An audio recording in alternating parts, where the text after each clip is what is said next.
Eskerrak eman Andoaingo Euskaraldion Batzordearen izenean, egun hauetan egin ditugun ekimenetan izan dugun erantzunagatik, eta gero bukaeran aipatuko duen bezala herritarrek eman duzuen erantzunagatik.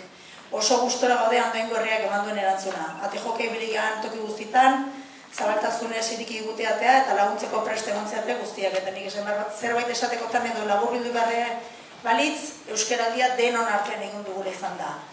Esan bezala, gaurko ekimenarekin emango diogu guk amaiera, antolatu ditugu batzordonek antolatzen dituen ekitaldi edo ekimenak, Soinuak Musika Eskolako akordeilariak izango ditugu, Susana Zenfiloren gidaritzapean, Andoaingo Olagain Udal txistulari elkarteko ere 3 kide ditugu hemen, eta amailu izango da monologoa bakarrizketa.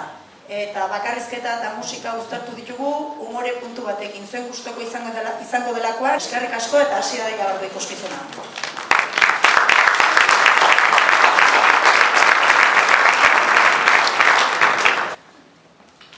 Zuen konklusioa bat ataitu zuen. Eta esan nahi nuke, zertik da inglesa hain importantia? Ez?